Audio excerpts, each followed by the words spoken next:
Dáme si najprv popičí biznis. Ja myslím, že by sme mohli. Pozrite na tých krasavcov. Možno to nemám úplne na tej najlepšie, akoby počkať, to budú mať lepší výraz. To je, proste tu máme pekne napravo Gaba a nášho teda Slávka, ktorého akoby poznáte všetci na ľavej strane.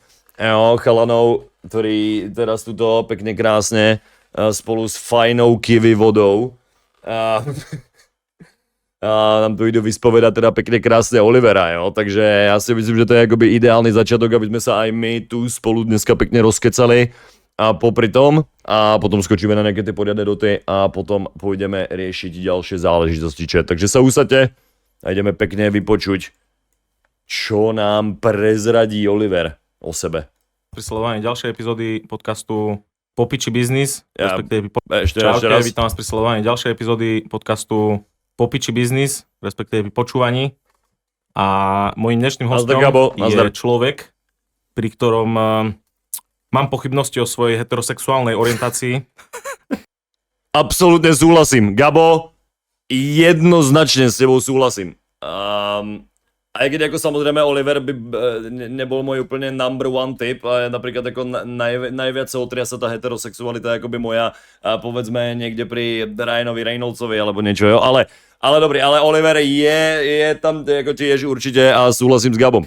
Lebo je to profesionálny hráč Doty. Ale tam je ten faktor z tej Doty presne, ktorý to dosť ako potvrdzuje, no. A myslím, že mnohí akoby z chatu a budete akoby s nami súhlasiť, ne? Oliver Lepko, taktiež známy ako Skitter. Ahoj, Oliver. Zdravím. Ahoj, Oliver. No môj zlatý, povedz nám o sebe, nejaké predstavenie, odkiaľ si, koľko máš rokov, ako si sa dostal k tomu, že hráš Dotu. Ja neviem, či pochádza z Banskej Bystrice, ale myslím si pamätám, ak si to pamätám. Tak pochádzam z Banskej Bystrice, yes. také pomenšie mestečko na Slovensku.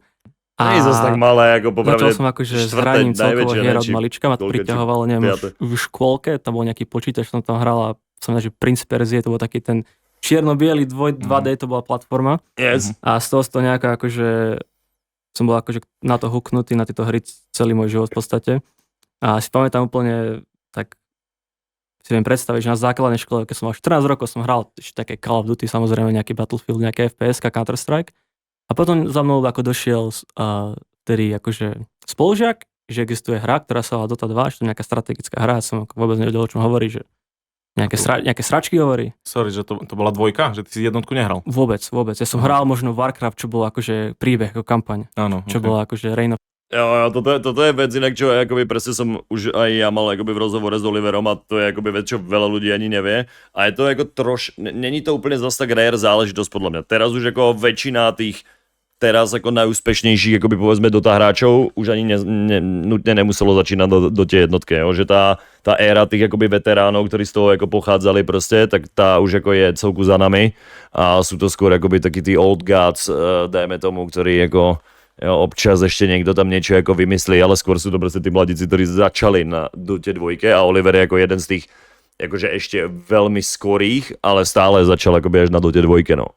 Ja si to presne pamätám, že on tedy akoby začal na Dote 2 zrazu, my sme už akoby tam mali nejakú ako komunitu ešte z Doty jednotky a zo začiatkov tých Doty 2 a on zrazu proste prišiel a hral tam, ja neviem, s Čechym a kto tam ešte bol tedy ako Verines ďalší, proste vyhrali tam nejaké, neviem čo to boli, nejaké Y-Games a nejaké, či to bol nejaký BenQ Challenge alebo nejaký, neviem, niečo v Prahe proste, čo sa vtedy hralo, to nebol asi ešte vtedy, to nebol Mečera, možno to bol nejaký ten, neviem, BenQ Grunex Challenge sa mi zdá, alebo niečo podobné. Vyhral nejaké 2 turnaje, potom boli veru, že kodič. Trón, ale vôbec som to tam bude spomenuté. Som nemal, vieš, takže som nevedel, že nejaký multiplayer také existuje.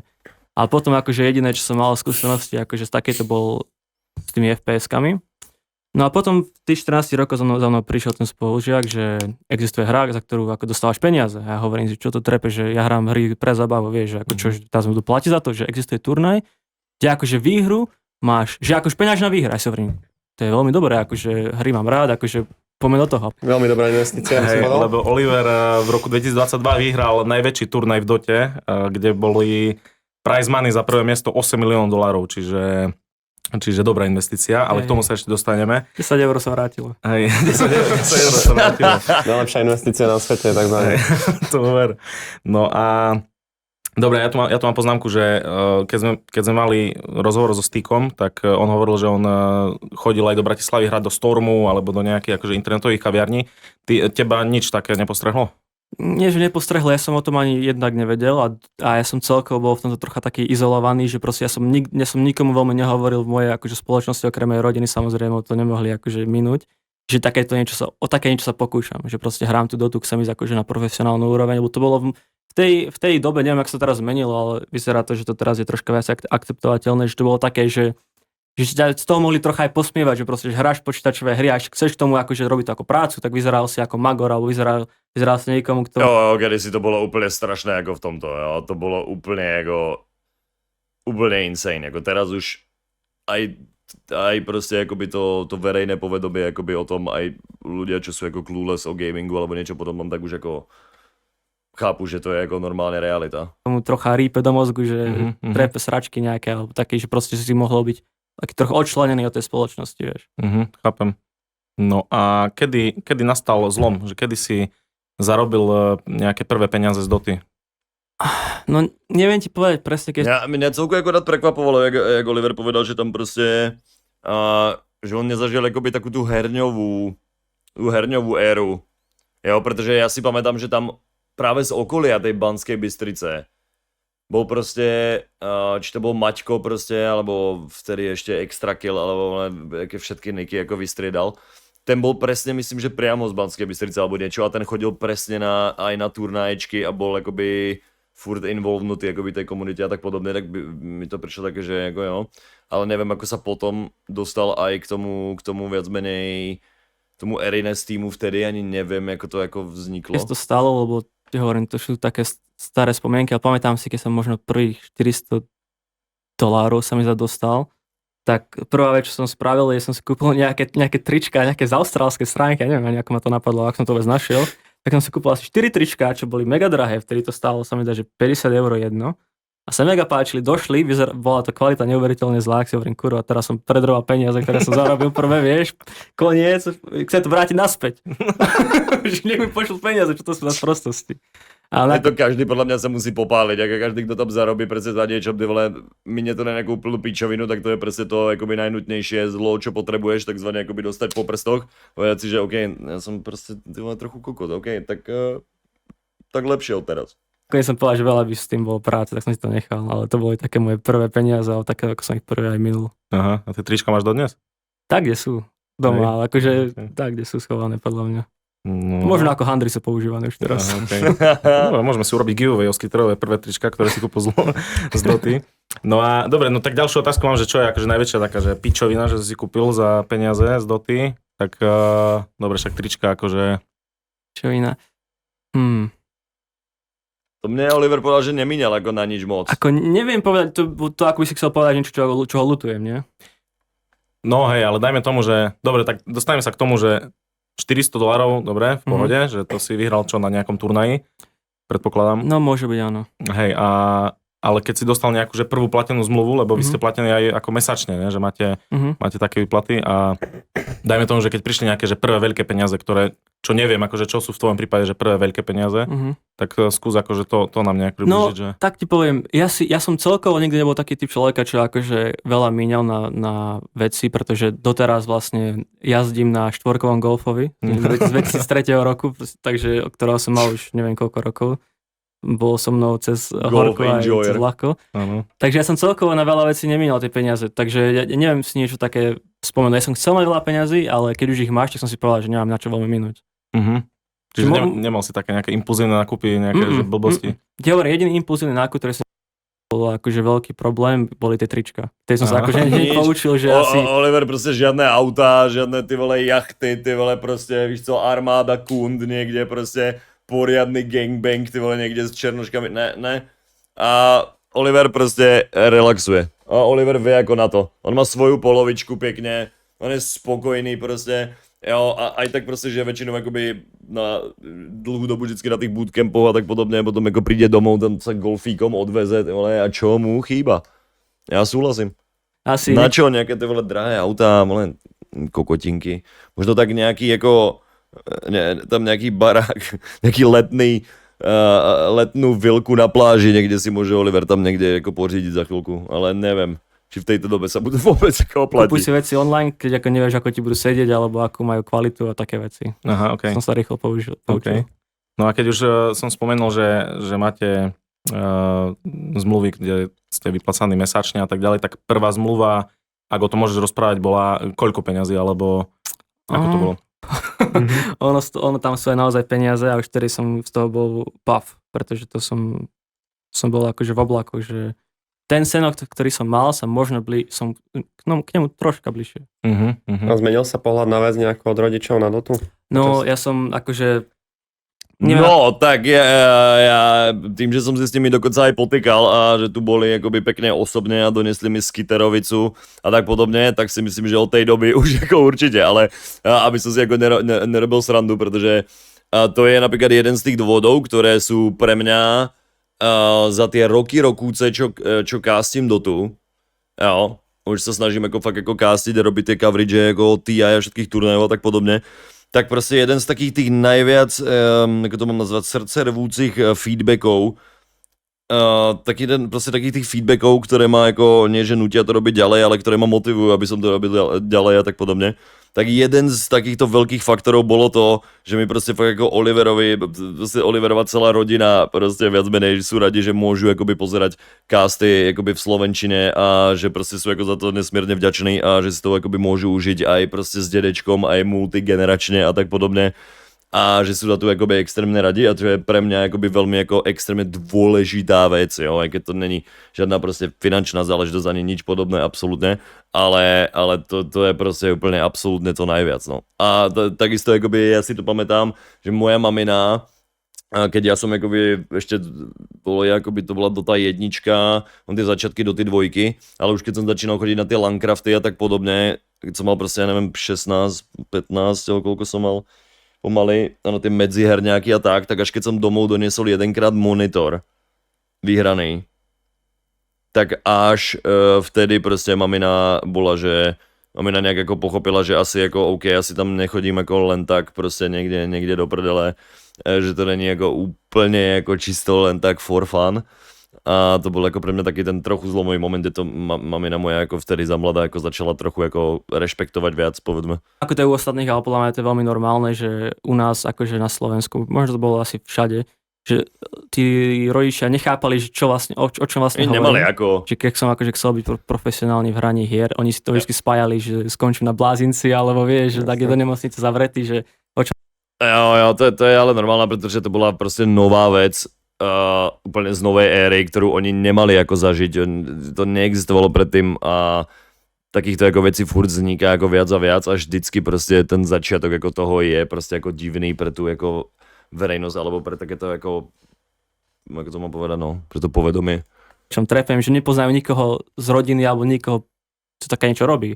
Ale ja to teraz trocha už rozumiem, pretože z ich hľadiska chceli akože synovi dať niečo stabilnejšie, takú budúcnosť, že pôjdeš na školu alebo nejaké právo alebo niečo také. Takže oni akože boli takí konzervatívni. Hrozne trigruje tá otvorená flaška, ktorú tam ako nechal Slávek v tom zábere. A ja som to nechcel spomenúť, ale mňa hrozne trigruje tá otvorená flaška oproti tým dvom zatvoreným. Moje OCD momentálne momentálne ako to trošku dostáva beating. Konzervatívnejší v tomto.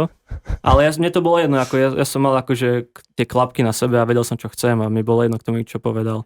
Ale pamätám si, že jednu vec, čo Valve, to je ako tá firma za to Dotov, vydala taký dokument, to volal, že free to play, to mala aj české titulky, lebo rodičia nevedia veľmi po anglicky.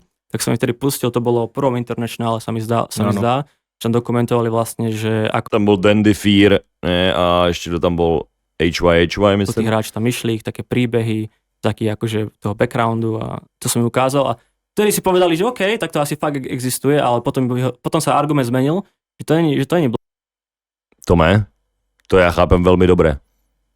Pretože tá židla je product placement. To je normálne. A okrem toho takáto by sa mi akoby tiež vyjímala veľmi dobre, pretože táto moja židla je tak rozpadnutá a zatiaľ sa mi jej teda nepodarilo akoby nadviazať túto partnerstvo s nikým, kto by mi dal novú židlu. Bláznostvo, ale že je strašne malý ten A táto percent vyzerá mega pohodlne. ľudí, čo sa to fakt podarí. Že je to riziko. No, že to je neuveriteľné riziko a že prečo by si mal byť ty tam vyvolený, chápeš? Že si len ďalší Za chalán. mňa to tam chalani majú celku cozy, pekné. Ono to hlavne nie je žiadny gamingový podcast alebo niečo, je ako viac investičný a tak ďalej, ja to ako mladí chalani, že o to. Ale to Že nevidím kašľ problém. Ja jediný problém, čo tu vidím, je tá Slávková otvorená flaška. Ja potrebujem, aby zatvoril tú flašku. to chodí radšej do školy. A kedy sa ich pohľad na to zmenil? Lebo toto asi 400 € mesačne ich nepresvedčilo. Nie. Akože neviem ti presne povedať, že nejaký istý bod, ale ono to bolo také skorej také postupnejšie. Že nebolo to takto, ale bolo to, že otravovali menej. A potom sa ten mindset úplne zmenil a zrazu boli moji najväčší fanúšikovia. Chápem. No to je super. No a ja neviem úplne chronologicky, že v akých tímoch si hral, to skôr Maťo tu je na to, aby... No ja viem, že si mal veľmi krátkodobé týmy, až potom nejaký prvý bol v podstate Pentasports. A viem, že si hral aj v Sangin Sharks. A bol tuším ešte nejaký český hráči. Aj Celery. To bol Erines, predtým ešte bolo akoby tu v tom CSK. Myslím, že akoby obidva tie turnaje, čo tu Oliver predtým odohral CSK, boli akoby v Erines. A to by nám možno Čechy akoby povedal presnejšie akoby vtedy. Ten tam bol akoby v tom týme, v ten moment. A ja som bol vtedy v neofajtoch, podľa mňa, alebo niekde v tej dobe, ja už aj, alebo neviem, možno dávno. Takže tam boli takí... Ale potom ako presne Oliver bol taký, ktorý ako striedal steky, až kým sa dostal akoby tam prekne do SA a potom do nejakých tých crazy a NIP a potom prišla Tundra, no. Vtedy ešte menej známi hráči a to bol taký tvoj asi prvý začiatok nejako na pro scéne. Tak vedel si nám nejako, ako to povedať, ako to celé vzniklo, v podstate, že si hral s českými alebo slovenskými hráčmi, lebo viem, že si známy tým, že si vlastne nejako nepôsobil na Československu, že skôr si sa uťahoval k tomu zahraničí, čo najskôr. No ja som akože na Česku a Slovensku som bol na 2 lankách, čo boli turnaje. Jedno si pamätám bolo Y Games v Bratislave a potom druhé bolo v Prahe. A ja si pamätám, že som na obidva tie turnaje išiel, akože len pozrieť, Klasický starec prišiel moc neskoro. čo sa tu deje, že zo srandy, ako samozrejme som to chcel vyhrať a vidieť tú konkurenciu lokálnu. Tome, to nie je moderátor. To je 9-ka, počkajte, ja neviem, Slavek má teraz podľa mňa tá 10-11 MMR, jeden ako z top akoby slovenských hráčov, čo máme akoby po Skiterovi by the way na dote. A oni tu majú akoby chalani ako dlho síce svoj akoby mladý investičný podcast a tak, ale on není akoby moderátor, jo, proste chápeš. A podarilo sa mi akože obidva turnaje vyhrať hneď prvýkrát, ako som tam prišiel. Tak som si potom povedal, že ak som tedy mladý, bol strašne, si hovoril, že taký mladý som tu povyhral turnaje, že asi tu nemám veľmi čo robiť, tak som dal akože tie moje ciele vyššie, že na medzinárodnú ligu alebo celkovo. Čo to neinformujte nikto starca. Nikto ho neinformujte, on na to musí prísť sám. Tak akože medzi tých medzinárodných ľudí. A tak to nejako prišlo, ale ako sa práve ten tým dal dokopy, to ti veľmi neviem povedať, ale pamätám si, že existovalo Join Dota Forum, to bolo taký dávnejšie, neviem, či to teraz ešte existuje. A tam som vypisoval akože príspevky, že hľadám mladých, motivovaných ľudí, takéto MMA. Jo, ale to presne bolo, tak to fungovalo, ako kedysi bola presne tá éra tých fór a na fórach sa riešilo všetko. Reálne my sme fungovali predtým hlavne na Dasnete. Dasnet bol proste úplne taká tá meka CZSK proste komunity dotovskej. A potom presne tam boli také tie join doty, potom to boli tie defense turnaje, niektoré bývali, ja neviem, či mesačne alebo koľko. Jo, predtým tam boli ešte akoby veci ako Farm for Fame a takéto ako veci, ale to bolo ešte na dote jednotke viac menej. A postupne to ako sa začalo ako vznikať, no proste. Že zlepšovať sa spolu a o to vlastne išlo, lebo v tej mojej dobe, že... Teraz viac menej sa to akurát tá doba ako trochu vymenila a viac menej miesto toho, že sa to všetko ako niekde dáva na nejaké fóra a tieto veci, tak už je to na Discordoch a proste na iných sociálnych sieťach a tak podobne.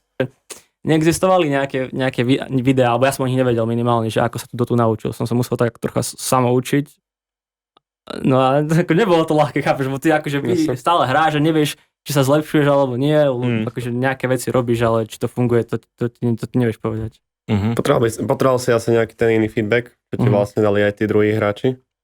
Radšej zavri vodu, že by si ju nerozlial.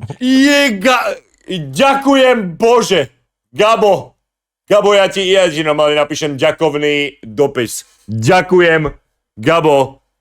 Konečne mu povedal, aby zatvoril tú flašku. Nie síce kvôli tomu, aby sa vyliala, to ma tam úplne ako nesere v tom, ale to je jedna otvorená flaška, proste ako byš ostatné zatvorené, to moje OCD normálne plieskalo. Gabo, díky!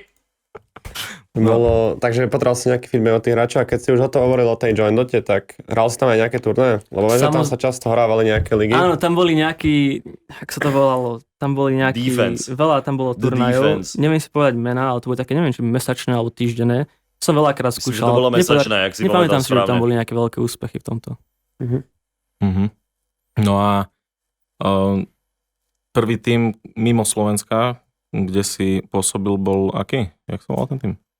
To mohol byť buď ten Sanguine Sharks, čo spomínal, alebo ešte ten nemecký sa volal Gumba, ale to bolo také, že tieto týmy boli, že to trvalo maximálne možno pár týždňov, možno pár mesiacov. Že to... Ja som chcel povedať, že vtedy, v tej dobe, čo ja si pamätám, napríklad z CSK tímov, alebo aj z tých stekov, ktoré hrali akoby tieto mesačné turnaje, tak to bol normálne, ako reálne fungoval normálne mesačný cyklus. Ako ty si bol mesiac s niekým v týme, aj tu v CSK, a ďalší mesiac, potom čo sa odohral nejaký turnaj, tak proste si hral ako v inom staku, zase s niekým iným a potom ďalší mesiac. To zase celé ako by dalo dohromady a zase ďalší mesiac, to zase celé proste pomotalo a furt sa to tam ako točilo dookola a to nebolo, že niekto tam mal stabilnú zostavu, ty vole, 4 roky a onec. To bolo jednak, si tí hráči uvedomili, že možno nie sme takí dobrí, ako sme si mysleli pôvodne, alebo tam proste sa dohádali navzájom. Ja som tiež nebol najľahšia povaha, keď som bol mladší, lebo ja som bol tiež rozhodná kunda proste za mladá, inak aj na tých fórach a tak podobne. Ja si ešte doteraz pamätám, jak som na Dasnet fóre absolútne vyhlásil Checklauda viackrát, keď tam mal proste requesty, aby sa dostal na pick-up a potom som ešte hejtil, keď už sa tam dostal. A to bolo asi 10 rokov dozadu. V dote máš ten akože rebríček hráčov, hej? A vlastne ty sa môžeš 15, ukázať tým pro tímom, že keď sa akože štveráš tým rebríčkom a dostávaš sa na vysoké pozíciu. A ja si pamätám, mne sa veľmi skoro podarilo dostať nejaký top 10 alebo tak individuálne. Mne sa to úplne nafúkla hlava, že OK. Že si borec? Teraz som najlepší proste, že OK, proste na to vytrieskam jednoducho. Potom som tam prišiel s obrovskou hlavou. Chlapci ma trocha uzemnili, že pochopil som, že toto je iná liga, že to úplne sa musím znova učiť a potom mi to troška... Kompetitívna bolo úplne niečo iné. Taký reality check proste. Ja musím povedať, že úplne, ale toto bolo aj vidieť, že samozrejme tam je ešte ten ďalší step up a ďalší krôčik potom, ale úplne presne to fungovalo a napríklad Sikvik v čete mi to vie podľa mňa akoby pekne si to ako zabrúzdať v pamäti takisto, že to presne tak bolo, že aj keď sa hrávali proste už tie publiky, potom nejaké tam, ja neviem, neskôr nejaké Gareny, potom nejaká Dota 2, už rátajme, tak proste bolo obrovský rozdiel medzi tým Red Ranked a medzi tým, ako keď už sa hrali aj iba tie CSK turnaječky, že tam proste sa už hrala, tam proste v tom kompetitíve sa to hrá ako, je to úplne ako ešte o level vyššie vždycky. A samozrejme, akoby na tú international scénu máš potom ešte ďalší, ako ešte brutálny step up, jo, aby si bol top, tak proste tam tých ako, krokov je viac. Nie je to také ľahké, ako som si myslel. Takže ten prvý tvoj tým reálny bol 15 Sports? No a asi taký trocha viac súťaživý, áno. A potom viem, že si išiel nejako do Team Spirit, bola taká začiatok tedy ruská organizácia. Jo, to Team Spirit vtedy iba začalo, podľa mňa. Oni ešte nemali nič iné vtedy Spiriti. A vtedy to tam zobrali presne ten ako stack z Koskyterom, ale oni tam nič moc nevyhrali, myslím, predtým. Tam bol ešte s ním vtedy ten druhý blondiák, už si nepamätám, jak sa volal. Ale on sa extrémne podobal viac menej na Olivera a boli tam obidvaja takí istí. A bolo to nejako iné? Bolo to štrukturované inak? No to Sikvik tam bol aktívny ako nikto. Ten má toľko vyhraných turnaječkov, takisto tu už nejakých CSK. Má tam niečo povyhrávané. Sikviček. Viac toho ako ja určite. To už bol taký trocha viacej profesionálnejší tým, tam vlastne bol aj... Starec, ty máš nick Starec, ale ty pritom akoby vôbec akoby nepoznáš tie staré veci, mal by si sa premenovať okamžite. FNG tam hral, čo vlastne bol vtedy veterán už a on dal taký ten guidance a pomáhal nám akože tým mladším hráčom vtedy, čo som bol ja tiež, ako sa akože zlepšiť. Mladec. Sme hrali veľa kvalifikácií, ale nepodarilo sa nám, my sme veľakrát vo finále prehrali sa mi za tých kvalifikácií, že ten tým dlho nevydržal, to asi možno bol pol roka a potom sa to zase rozpadlo. Ja som bol jeden z tých hráčov, čo akože vykvetol som až veľmi neskoro, by som povedal, na priemer ostatných. No jasne, keď už o tomto hovorím, tak viem, že si skúsila aj Južnú Ameriku v podstate. A viem, že vtedy to bolo veľmi také zaujímavé, lebo každý južný Američan v podstate mal nejaké nervy na Európanov, že sa tam cestujú, že tam proste idú za nejakým v podstate ľahkou competition, hej. A viem, že ty si strašne schytala tedy hejt na Twitteri. Viem, že to bolo pre teba ťažké, tak vieš nám niečo povedať? No áno, no akože kto nevie, tak Dota vlastne bola rozdelená na regióny, ako máme Európu, Rusko, Čínu a Južnú Ameriku a Severnú Ameriku. No a Južná Amerika sa považovala za jeden z tých najhorších regiónov, že sa dalo najľahšie kvalifikovať na také najväčšie turnaje stade. A ja som momentálne v tej fáze nemal žiadnu akože ponuku od nejakého lepšieho týmu, tak vlastne to bolo jediné, čo som mal na stole. Tak som si povedal, že OK, pôjdem tam, bude to ľahšia kvalifikácia, možno akože prestrelím do tej scény, vieš. Som tam prišiel a potom som prišiel na to, že boha, toto nie je také ľahké, ako som si... Som to presne chcel povedať, že to vždycky vyzerá tak, že tak ideme do toho NA alebo do tej SA proste a proste tie týmy to vtedy úplne skúšali, že to bude easy cesta na to TI a tak, ale ono... jednak samozrejme tam nebudú nadšení určite tí domáci, čo im tam ako prídu proste a narvú sa tam, proste. Som si myslel, podarilo sa nám kvalifikovať na jeden turnaj, čo bolo ešte v Moskve, to bol Epicenter, neviem, 2019 sa mi zdá. A tam skončili, neviem, či posledný, ne? Extra nedarilo, ale pamätám si, že prvých pár mesiacov v tom Peru, alebo celá tá obdobie nebolo veľmi jednoduché, pretože si úplne v inom kontinente kultúra je úplne iná a tie očakávania, ktoré si mal, sa nedejú, ako si predstavoval. Takže to bolo také... To je také predstavy, že tak ja idem do SA, tam to proste zničím, easy budeme na TI, na každom majore podať, chill a jazz a ideme ničiť. Ale potom proste zistí, že jednak tá konkurencia tam stále je, jednak tam potom ako nemáš už ako trénovať s tými ako najväčšími týmami, pretože si v inom regióne môžeš trénovať iba s nimi. A je tam potom viac faktorov, no. Keď tiež ďalší taký akože vieš, ďalší reality check, že OK, nie je to také ľahké, ako som si predstavoval pôvodne. Áno, oni majú takých viacej vášnivých divákov, by som povedal, že tá fanbase tam je veľmi silná, dosť takí patrioti, čiže tam je problém, že sú veľké očakávania, keď tam dojde nejaký Európan. No áno, jednak mali veľké očakávania, druhé boli našvari kvôli tomu, že niekto im ide ukradnúť akože miesto, pretože ak som by som sa kvalifikoval cez ten región, tak vlastne byli nasratí, že vlastne mal by som hrať v Európe, keďže som Európan. Oni chceli akože tých svojich púšťať cez ten svoj región, nie niekoho, koho nepoznajú, ešte z Európy, vieš. No a potom... To je ale taký istý akoby element, ako sa deje akoby už teraz v celom svete. Jo. To už by sme mohli urobiť paralelu kľudne s olympijskými hrami alebo niečím a že samozrejme, že tam proste bude nejaký štát. Ja neviem, teraz som sa smial presne napríklad, kde tam bola na olympiáde odfotená, akoby že vyhrali proste Američanky stolný tenis, že jo, proste ping-pong. A tam vyhrali nejakú tú tímovú proste nejakú tú vec. A potom sa pozrie, že sú to akoby 4 Aziatky, akoby proste, jo. A to finále boli akoby 4 Číňanky proti akoby 4 Američankám, ale jo, a to je proste ten istý element potom je o tom, že to nejde zastaviť postupne. Potom si vlastne išiel naspäť do Európy, za NIP si hral, Ninjas in Pyjamas, to je čo, oni sú Dani? To je dánska organizácia? Švédi. Hej, to vlastne bol taký ďalší, ako trocha serióznejší tím, kde som akože hral, v tej sa hráč volal PPD, on vlastne už vyhral 5. International, som si hovoril, že OK. Chlap vyhral turnaj, ktorý ja som chcel vyhrať. Počkaj, jak čo? 5. Aha, hej, 5 International, ja že 5 International vyhral. 5. International vyhral, áno, tak som si povedal, že OK, že toto bude, to je veľká príležitosť, musím do toho ísť. Ale tam vlastne ten tým, my sme skákali z Európy a do Ameriky, my sme dokonca aj jeden čas boli americký tým pod NIPom. Ale to mi tiež vydržalo iba nejakého pol roka, lebo zase tam boli nejaké dohádanie, alebo nedarilo sa nám, lebo tí hráči boli proste... On napríklad... Popravde PPD už tady bol washed up, musím povedať celku. Potom ako vtedy už...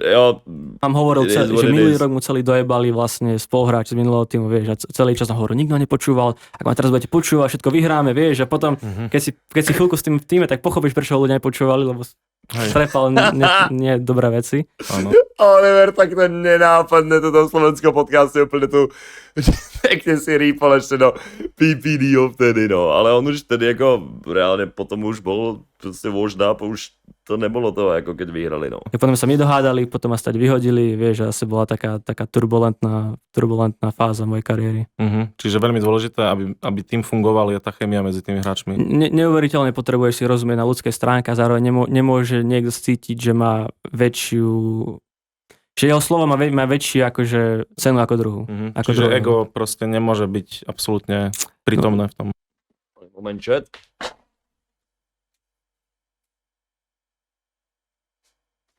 Dobrý.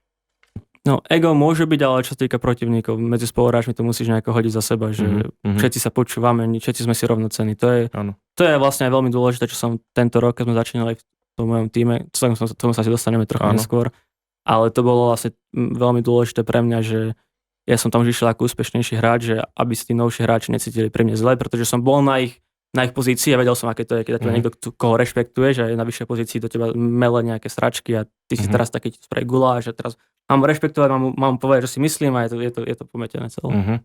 No a potom po Nipe už bola Tundra? No a tam už... v podstate tak. Nemôžeme povedať, že oni sú aj Mad Golem Sniper a potom sme hrali pár turnajov, sme dačo možno vyhrali. Oni mali dobrý výsledok práve vtedy. Potom nás tá organizácia Tundra, čo oni boli vtedy úplne noví, nás povedali, že nás môžu naverbovať, že pôjdeme pod nich hrať. A to sú Angličania, ne? To sú Angličania, ale sú to Angličania. Oni majú nejaké spojenie s Premier League futbalovou, ale to neviem presne, no to je na dlho. Každopádne, my sme nevedeli, či akože sú legit, či majú akože nejaké peniaze, alebo ako k nami budú akože zaobchádzať, ale čo musím povedať, to bola akože prvá organizácia, kde som sa cítil, že sa mne starajú ako hviezdu. Že proste dovtedy to fungovalo tak, že ty máš, keď ideš na turné alebo nejaké sústredenie, že dajú ti akože izbu a so spoluhráčom vždy šeruješ izbu. A to vlastne bol prvýkrát, že som mal v kontrakte, že každý dostane vlastnú izbu. Či už na sústredení alebo na turnajoch. Okay. A oni nám povedali, že akože oni nebudú čakať, dokým my budeme úspešní, aby sa k nám správali takto. Oni od začiatku išli s tou mentalitou, že my sme hviezdy, tak sa o nás budú aj starať. Chápete, čo dále, tak si predstavte, že proste budete musieť akoby na turnaji spať napríklad so starcom proste v jednej, tam síce není moc pravdepodobno, že by tam akoby ten skill bol taký veľký, ale keby tam potenciálne bol starec napríklad, tak to nechcete s ním spať v jednej tej miestnosti, proste on bude chrápať proste určite celú noc. A potom ako chcete podávať ako ten výkon, to je ako berem. Čo mi akože dosť veľmi prekvapilo a doteraz akože iba ho spevujem.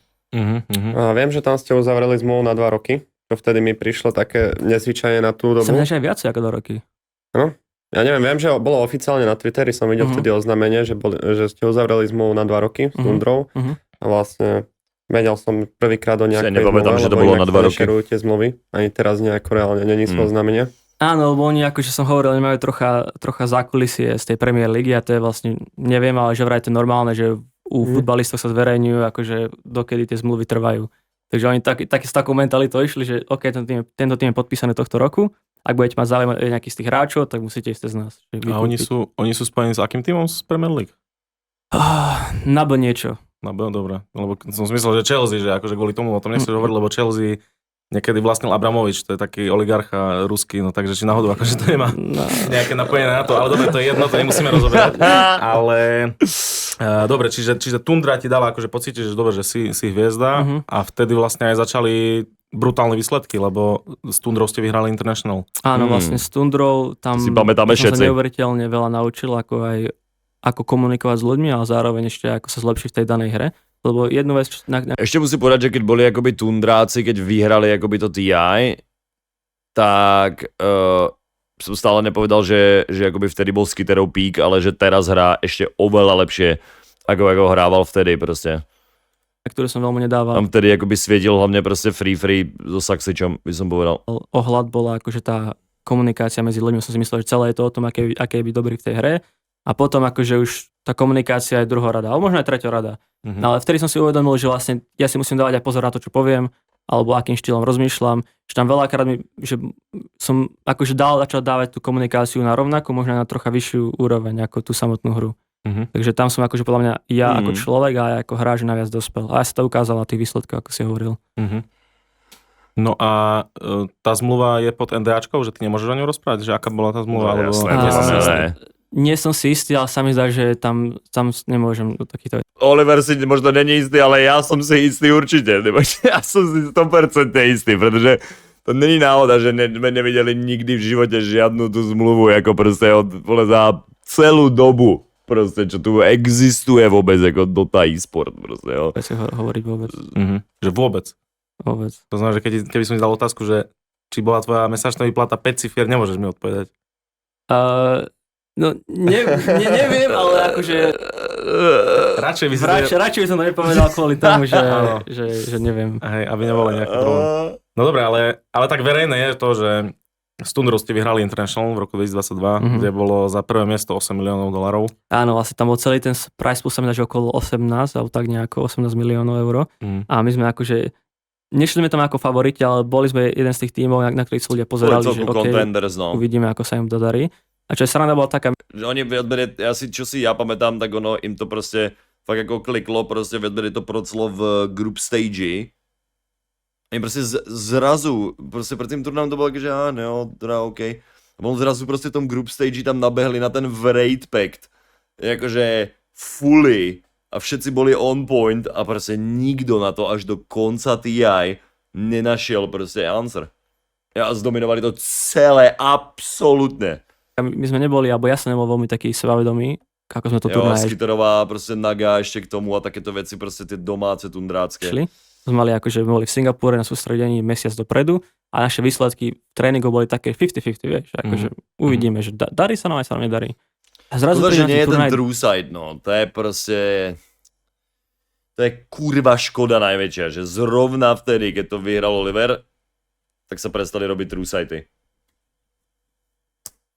Dačo kliklo, povedal nám jeden spoluhráč, ktorý akože, to bol asi môj prvý international, taký najväčší turnaj, vieš, som nikdy v živote nebol na žiadnom.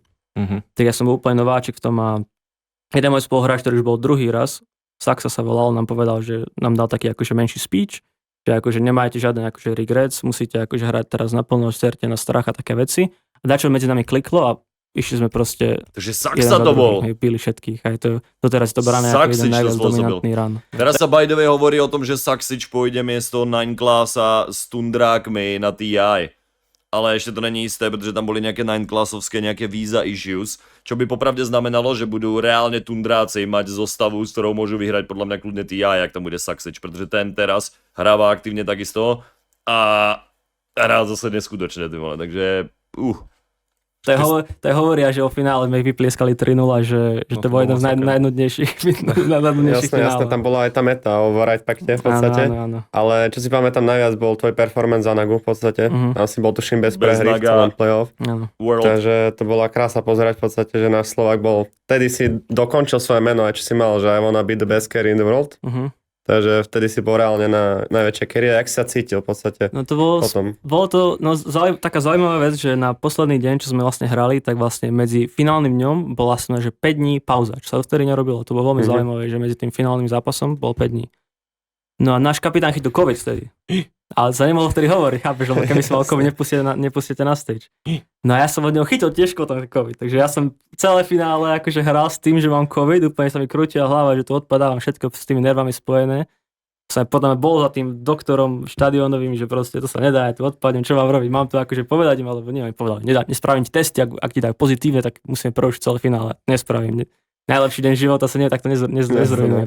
No ty kráso, keby museli to kvôli covidu proste to. Pekne, Oliver, to proste to vytankovali chlapci a zničili to aj tak. Tak som pošle vám odkaz akoby na to video, nebudete, to dopozeráme. Ako som bol, aj tam bola tom afterka a ja som bol taký úplne high z toho, že nikdy som nebol taký akože high, akože z feelingu, že som proste vyhral niečo. To bolo niečo neuveriteľné, že ja sa považujem taký, že nerád sa nejako ukazujem, ale vtedy na tej afterke si pamätám, som mal ten tanier, ten Aegis so sebou, vieš, a ja som ho nepustil od seba nikde, ja som sa cítil, že najviac dôležitá osoba v celej miestnosti, vieš, že to je taký pocit, čo si nekúpiš, to je neuveriteľné, doteraz na to spomínam si a hovorím, že som akože najviac, čo si to užil toľko, ako som si mal. Nice. Krásne spomienky. No a dobre, to, že ste vyhrali, to je akože to je brutálny úspech, ale ešte taká zaujímavosť, že vlastne v roku 2022 vyšiel rebríček najlepšie platených športovcov na Slovensku a ty si bol na 6. mieste, len $3,000 za Stankom Lobotkom, ktorý hraje za Neapol futbal. Jo, toto sú mega vtipné štatistiky, jo. Tam nikto na Slovensku ani nevie, čo je Dota 2, ty vole, pomaly, a potom ty vole tam zistia, že hej, počkej, jak to, že tu je nejaký proste Oliver, proste, čo to je? On mal, že 1,8 mega ten rok a ty si mal, že 1,7 niečo. Takže, no a to vlastne som chcel rozobrať, že koľko percent z tých prize money vám išlo, alebo ako to vlastne je tam rozdelené, že tie údaje, ktoré sú na internete, to je pravdivé, alebo určite sú troška nafúknuté, pretože my musíme určité percento dávať organizácii a zároveň ešte my sme mali taký deal s našim trénerom, máme jedno z najlepších trénerov na svete, ktorý dokonca sám vyhral ten International, tiež 5, ako som hovoril, áno. Tak vlastne on je podľa mňa jeden z najlepších trénerov, aký kedy existoval v Dote. Čiže on má troška lepšie, sa k nemu správame ako k normálnemu trénerovi, čiže má aj väčší cut. Čiže neviem ti teraz hlavne povedať, ale určite tie, napríklad na Liquipedii, čo má napísané, tak je to trocha nafúknutejšie, aká je realita. Ale reálne akože mega si zarobil už z Doty. Áno. Nice.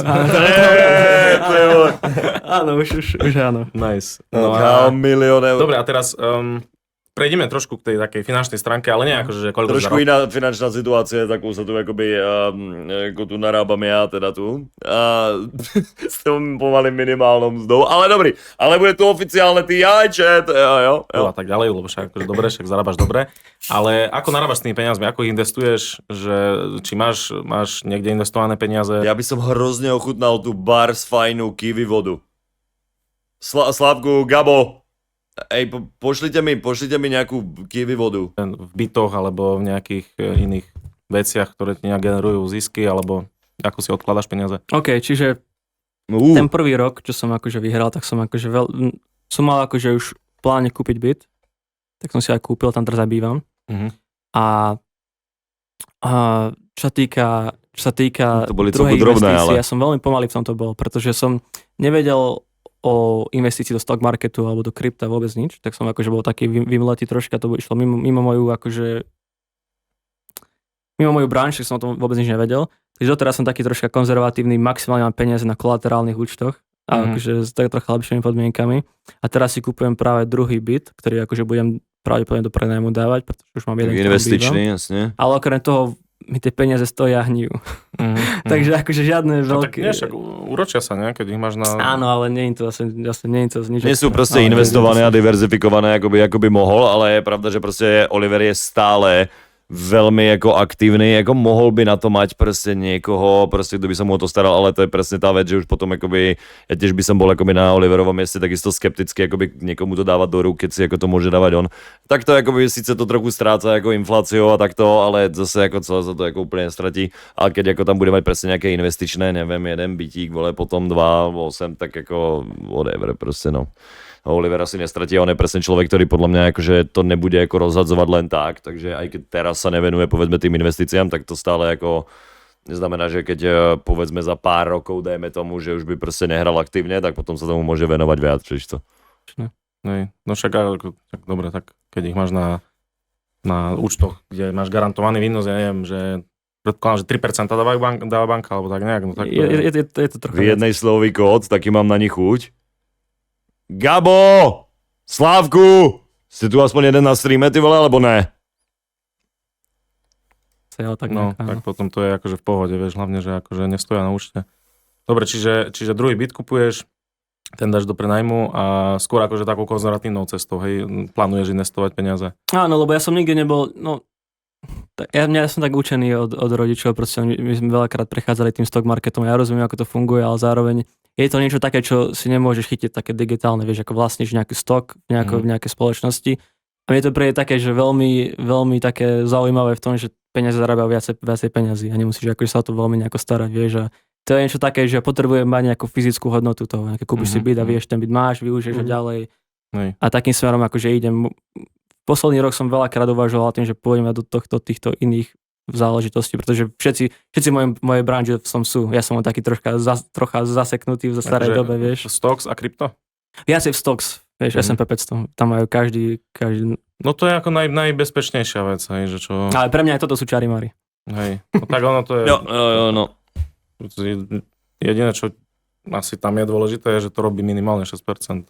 Takže priemerne, hej, za posledných 20 rokov alebo 10 rokov. Ale samozrejme aj byty sú veľmi bezpečná voľba, hej. Warren Buffett stále hovoril, že on kupuje len tie veci, ktoré vyrobajú nejakú hodnotu, alebo fyzicky niečo akože robia pre tento svet. Bitcoin by nekúpil len za $1, kebyže všetky mohol kúpiť, kvôli tomu, že nevedel by, čo s nimi robiť. Hej. Ale môžeš povedať, že to je stará škola asi, vieš. Môžeš povedať, ale akože to, čo on robil celý život, funguje, no tak vieš, je veľmi malá šanca, že to nebude fungovať v budúcnosti. Keď on proste za 70 rokov presne takýmto spôsobom investuje peniaze nejakým konzervatívnym a funguje to, tak aj to môže byť. No to je akože najlepšia voľba asi, čo môžeš urobiť, lebo vtedy si najviac bezpečí. Keď proste neriskuješ nejak Čas ukáže. Hej, čas ukáže. No a dobre, čiže Tundra zožala obrovský úspech. Čo tam môžete mi kľudne napísať akoby teraz, či vy ste aktívne zapojení v investíciách, alebo máte viac píči, alebo jak? Ale čo sa stalo potom, tak to akože nikto nečakal, lebo vy ste vlastne zostrojili nový tím. No, takto ešte. Po tej Tundra, ktorú vyhrali ten International, Ono pre mňa napríklad akoby v tejto dobe si myslím, že už pre každého akoby v našom veku je to celku ako pomaly nutnosť, pretože sa teraz ako nedostaneš inak ako k nejakým peniazom proste bez nejakého ako finančného plánu. Proste teraz presne ako píše Sikvik, že no musí, že presne, že to už ako teraz je. Ja sa napríklad ako osobne nespolieham napríklad na to, že ma bude, čo ja viem, živiť štát, ty vole, na dôchodku, alebo niečo podobné potom, jo. Ja s tým ani 0% nepočítam, akoby s niečím podobným proste. Počítam s tým, že sa proste musím za ten život zabezpečiť dostatočne, aby som zabezpečil mňa a povedzme Gabču, ja neviem, rodinu a niečo podobné. A nepotrebujem moc, ale proste nebudem sa kurva spoliehať na to, že mi to dá nejaký štát alebo niekto, jo. Proste aj keď ako teraz mám celku hovno, popravde, jo. A nemám ako moc čo ako investovať, ale aj zo všetkého mála, čo mám, sa snažím ako proste to postupne, niekde ako dávať bezpečnou cestou. No. Boli tam ešte 1 rok, tá sa zostáva. Lenže už na konci, keď sme vyhrali ten turnaj, pár hráčov povedalo, že už nemajú takú motiváciu. Hrali ako predtým, že dovršili ten cieľ a že možno chcú do niečoho iného ísť. Že proste chcú ako dôchodku ísť. Ja som takú mentalitu skoro vôbec nemal, ja som bol taký, že furt tak ťahám viacej a viacej, pretože ja som to veľakrát hovoril o sebe, že ja neviem, čo tí ľudia robia. Ja kvalifikáciu nemám, ja neviem, čo by som nerobil. Ja toto budem robiť dovtedy, dokým nebudem zlý, pretože... To profesionálnom hraní Oliver má ako presne pravdu a toto je ten podľa mňa správny mindset a nie je tam mysleť, že aj už to vyhral do TI, dobrý, ty vole, už mám čileček, proste tak si na tom píku vtedy, tak to vtedy ešte akoby treba poriadne akoby rúbať do toho samozrejme. Za mňa teda ako, jo. Ale proste to je tá ako iná vec, že aj ja keby som ako nekomentoval do tu proste, jo, pomaly tu full time, ty vole, x853 eventov za rok a tak proste, akože mohol by som trénovať stále decka, byť stále instruktor plávaní tuto v plaveckej škole Brno, alebo niečo iné, alebo proste robiť ako iné veci, ale toto ma proste baví najviac a potrebujem akoby komentovať do tu, aby sa na to mohol dívať Skyterov deda a aby som spájal generácie. Ja by som sa jedna nudil. Cez to nejde vlak. A druhá by sa nemal čo robiť. Akože som nevedel. To všetci tí, čo retirnú, tak zistia proste za mesiac, čo chillujú, že potom aj tak si chcú ísť zahrať tú dotu a potom zistia, že už ich nebavia iba tie publiky proste a že si radšej ako by si zahrali nejaký turnaj, tak zase sme naspäť. No. To nejde retirnúť do typu, to nejde. Čiže ten rok bol taký... To ide jedine tak, že skončíš ako talent potom, ako fear, že jo. Čiže všetci sa rozhodli, že ostaneme hrať, ako sme, ale úspech už nebol. Podľa mňa, že ten fear bude prvý dôchodca do tej dvojky. Alebo do tej celkovo. Bude ten prvý dôchodca. To je také veľké. A to bolo oficiálne. Jednak motivácia tam už nebola. Ešte to ale bude trvať, najväčší kľúč. Ale zároveň, jeden prvý turnaj, čo sme hrali v Peru, tak som si všimol, že ja keď som hovoril, že akože ja problém s tým nemám, som si uvedomil, že nedávam toto toľko úsilia, ako som taký dával. Tak to bol ďalší taký možno reality check pre mňa, že OK, ak som byť fakt taký dobrý, ako som bol, tak musím do toho dávať toľko isté úsilie ako predtým, možno aj trocha viacej. Takže ten rok prešiel, bol taký OK, ani veľký úspech, ani veľmi zle. No a potom akože Tundra, veľa hráčov odišlo z tej Tundry a ja som vlastne ostal so svojím spoluhráčom, Snakingom, a sme sa rozhodli, že založíme nový tím. A sme si vyberali, že pod koho pôjdeme. A to je náš halu, že Snaking, on už má po 30-ke, nie? Áno, on je stále, akože stále to má v sebe, že stále je motivovaný. Jeden z najlepších spoluhráčov, on stále najviac hráva tých rankedov, stále je motivovaný, že žije s podobným akože tým mindsetom ako ja, že akože máš tú robotu. A... Jo, táto safe linka ako Sneaking Skitter, to je... No, to proste má svoju kvalitu teraz už. A jak spolu už hrajú od proste tých tundrákov alebo matgolemov viac menej, im to fakt ako sedí dohromady neskutočne. To je väčšina tvojho života. On môže aj ženu, deti, ne? Všetko, že... Či to som On má tak ako komplikované trocha vzťahy. Sa mi dá, že má nejakú frajerku, ale musím povedať, to je jeden z tých ľudí, ktorí takéto veci veľmi nerieši, vieš, tak sa veľmi do neho nejako nerýpem, vieš. Áno. Takže že akože väčšinou sa bavíte o tej robote, čo je áno, on je skôr taký kolegovca môj. Chápem. No a dobre, to znamená, že vy ste si povedali, že idete založiť nový tím. A kedy do toho prišli Saudi, lebo vy ste teraz v saudskej organizácii, ktorá sa volá Falcons. A kedy akože to nastalo, to nejaké také rozprávanie sa o nejakom potenciálnom týme? No okej, problém bol ten, že my sme plánovali aj hrať možno pod Tundrou, lenže Tundra mala vtedy whisky sponzora a stávkovú kanceláriu ako sponzora. No a Ja si pamätám vtedy, že tam bola nejaká drama a že Oliver to možno aj niekde hovoril, že oni tam aj chceli Tundráci robiť zostavu okolo Thompsona ďalej a to ako nechcel Skitter so Sneakingom. A neviem, či... on je muslim a tam je on je veľmi nábožný a on proste neakceptuje, aby mal na svojom akože drese buď stávkové kancelárie alebo alkohol, pretože on nemôže ani stávkovať, ani piť. Čiže tým pádom pre nás bol Amar troška aj niektoré ponuky nám akože boli hneď vyhodené z okna. Takže vlastne pre nás Saudská Arábia bola jediná taká akceptovateľná preňho, pretože nikto by nepodpísal hráča, ktorý zrazu má polku dresu prázdneho, chápeš? Áno. Pretože v tej našej branži ako stávkové kancelárie hlavne je tam 90% peňazí, pretože oni strašne veľa platia a veľa sponzorujú. No ale Saudská Arábia nám dala príležitosť, že nás zoberú pod seba a Amar bol s ním spokojný, pretože oni majú rovnaké ideológie ako on, keďže sú muslimi tiež. To je normálne foky, víš co? To je proste... Tam akoby sedí tá jeho akoby ideológia akoby viac. To ako, no a tak sa to vlastne stalo, že sme skončili pod nimi. No a to nastala absolútna dominancia, však vy ste úplne vyhrali, že asi všetko. Áno, tento rok vlastne prvý rok hráme pod nimi a ja som akože vedel, že ten tým, čo dávame dokopy, je strašne silný, pretože so všetkými som buď hral s nimi, alebo proti ním. Že som vedel, že to sú dobrí ako chalani, aj veľmi dobrí hráči, ale nečakal som, že až tak veľa vyhráme prvý rok. Bo to bol trocha taký long term, vieš, taký plán, že možno prvý rok bude taký slabší. Oni hrali ten prvý turnaj, nevyhrali, ale tam ešte nemali Auiho. Jakmile tam prišiel ten Aui potom, to bolo po novom roku, tam proste všetko kliklo a to je nezastaviteľná zostava pomaly, no. Trocha sa spoznáme, naučíme nejaké veci, ako my veteráni tých novších hráčov a vyzdvihneme sa počas druhého roku. Ale tento rok proste zrazu to kliklo, ako naozaj sme po Kuala Lumpure, čo bol v Malajzii, sme skončili 6. Sme pridali našeho trénera znova Auiho. Áno. A odtedy vlastne, čo turnaj, tak sme vyhrali a naše najhoršie miesto bolo 3. Takže vlastne vyhrali sme 4 turnaj, kde bol prize pool v každom 1 milión a potom sme skončili raz druhý a raz tretí.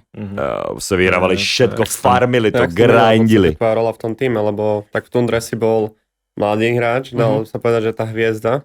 A vo Falcons už si tam mal dve nové hviezdy, Marin a Amar, čo boli v podstate tedy najlepší hráči asi v Európe.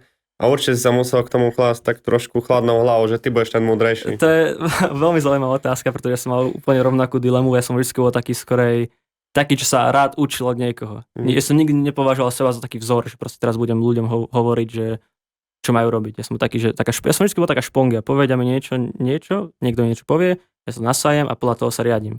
Ale teraz, ako si povedal, ja som bol z toho nováčika alebo z toho mladšieho hráča, ktorý počúval, sa zrazu stal ten jeden zo starší, ktorý má akože učiť tých nových.